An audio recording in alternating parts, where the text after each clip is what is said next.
Bonjour mon frère. La Commission électorale nationale indépendante vient de publier sa feuille de route pour les élections de 2023. Aussitôt publié, aussitôt il y a des critiques, surtout en ce qui concerne les contraintes. Et la plus grande contrainte reste les finances. Au cas où le gouvernement ne finançait pas, il n'y aura pas d'élection. Est-ce que ce n'est pas un faux fuyant déjà annoncé qu'il y aura un glissement, un éventuel glissement? Bon, moi je ne pense pas qu'il y a cet info fouillant. L'important c'est, il faut comprendre qu'il y a des avancées en ce qui concerne la canalisation de recettes. Parce qu'en ce qui concerne le secteur des finances, moi je n'ai pas vraiment peur que l'État se juge incapable pour financer les élections. Parce que vous savez, nous sommes déjà à plus de 10 milliards de dollars. Vous avez même suivi le comportement des régimes financiers actuellement sous le régime de Félix Tshisekedi. Il y a eu beaucoup de choses qui ont changé avec l'avènement des réformes institutionnelles. Et l'appel, n'est-ce pas, au patriotisme en ce qui concerne la gestion de la chose publique. Vous savez que les régimes financiers ont qu'à tripler, doubler, tripler les recettes. C'est un grand succès. Donc je pense sur le plan des finances, même si c'est parmi les contraintes qui doivent être respectées pour qu'il y ait la publication, parce que la feuille de route n'est pas à comparer avec le calendrier électoral. Mais je pense sur le plan de finances, c'est important. Mais comme les contraintes sont cumulatives, c'est pourquoi tous les secteurs doivent être respectés. Mais en ce qui concerne les finances, je ne pense pas qu'il y a un souci. Mais je pense que dans d'autres secteurs, il y a de grands soucis, parce qu'on ne peut pas vouloir aller aux élections pendant que la paix n'est pas encore stable à l'Est. Non seulement à l'Est, vous savez, avec les événements des Kamwena Sapokassa, il y a encore des conflits qui dégénèrent. Et non seulement ça, aussi avec les climats des tentatives. En 2018, il y avait guerre à l'Est, en 2011 exactement, mais ça n'a pas interdit à ces guerres à l'élection. Est-ce qu'aujourd'hui, le plan sécuritaire peut constituer vraiment une contrainte? Non, pas nécessairement. Vous savez que c'est depuis 2015 qu'on devrait avoir les élections, n'est-ce pas? De 2015 en 2018. 2015, on devait avoir les élections. Nous avons connu beaucoup de bavures en ce qui concerne le respect, n'est-ce pas, de mandat du chef de l'État. Et la population a été au bout. C'est pourquoi vous avez vu qu'il fallait à tout prix avoir des élections en 2018. Mais aujourd'hui, l'essentiel, la nécessité, ce n'est pas seulement aller aux élections. Je suis un démocrate, je sais que nous devons respecter notre constitution. Mais la population souffre. Nous n'avons pas la paix. Nous n'avons pas la paix, on a besoin de la sécurité. Le chef de l'État est intervenu depuis pendant 18 ans. Aujourd'hui, nous avons connu l'état de siège avec Félix Tshisekedi, un civil à la tête du pays. Vous savez comprendre le niveau d'humanisme, l'amour de sa patrie, la détermination de Félix Tshisekedi de pouvoir respecter ses paroles pour, n'est-ce pas, mettre fin à ces climats d'insécurité récurrente et permanente à l'est du pays.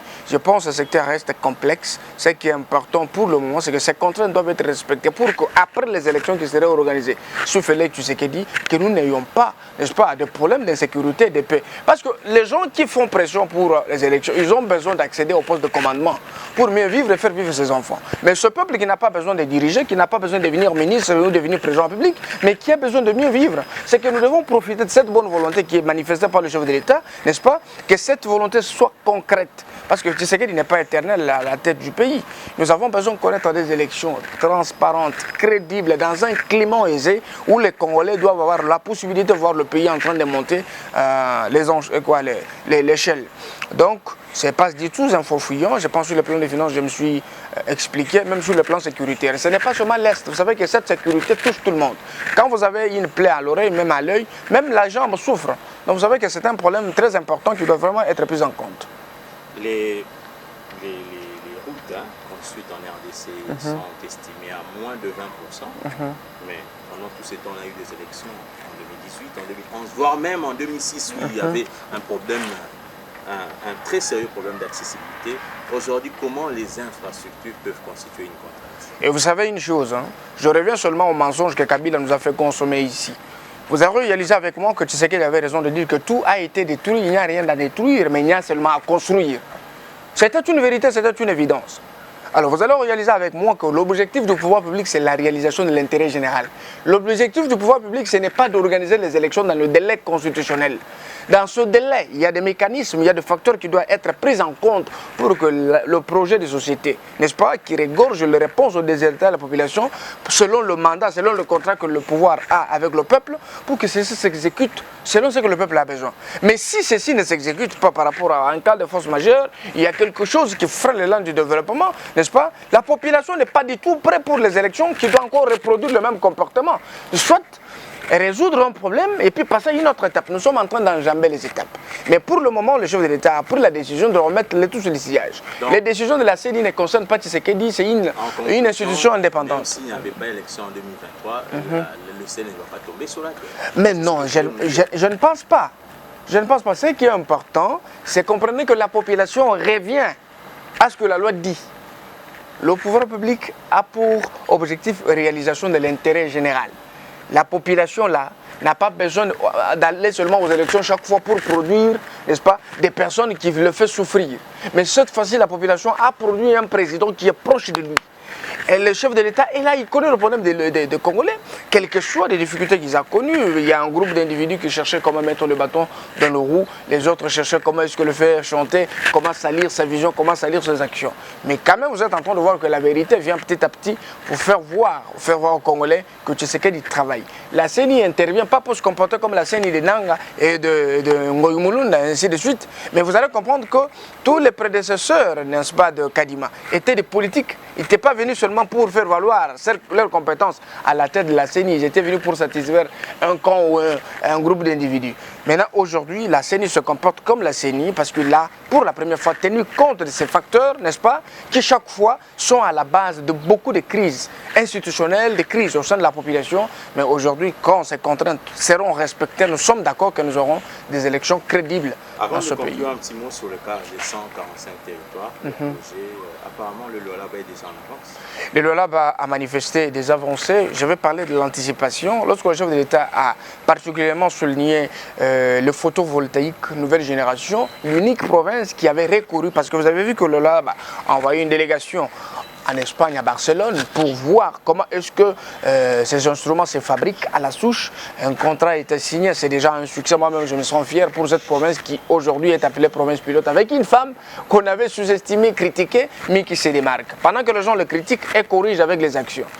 Il y a eu de l'anticipation, 3000 photovoltaïques, donc la panneau solaire pour les territoires, et puis l'asphaltage de routes agricoles, vous savez que c'est très nécessaire pour la promotion, n'est-ce pas, de l'économie de la province, ainsi de suite, et puis aussi la formation de la Tifundia, ceux qui veulent découvrir la vie urbaine, ceux qui veulent aller voir la vie rurale, c'est très important. Et non seulement ça, madame a mis en place la construction des cliniques, n'est-ce pas, dans d'autres territoires, la construction des écoles et le renforcement des capacités, et voir dans quelle mesure les gens peuvent aussi avoir accès à l'eau potable dans des territoires. Avant que le chef en parle, je pense que Masuka avait déjà fait de l'anticipation. C'est une télépathie positive, c'est le fruit de la volonté politique et l'engagement. Ceci signifie que Masuka connaît le problème de son peuple, même au fin fond. Très important. Et puis elle est partie plus loin parce qu'elle voulait aussi, n'est-ce pas, mettre la paix, et surtout dans le pouvoir coutumier. Vous savez, à un petit moment, il y avait des petits conflits coutumiers. Aujourd'hui, les gens se regardent en face avec des légers sourires pleins de charme. Et puis, ils ont tous épousé la vision du chef de l'État après l'évangélisation de Masuka. Donc, la province se comporte très bien. Il y a vraiment de l'anticipation. Moi, je ne peux pas passer mon temps pour répondre à quelques individus. Nous sommes en démocratie. Et chaque personne peut mettre un point. Même au Lolaba, nous avons besoin de l'opposition. Parce que cette opposition justifie si réellement nous sommes sur le sillage. Qu'est-ce que nous avons fait? Est-ce que ça répond à la hauteur aux besoins du peuple? Nous avons besoin de ça. Mais nous sommes contre ceux qui ne fonctionnent pas selon le CVC.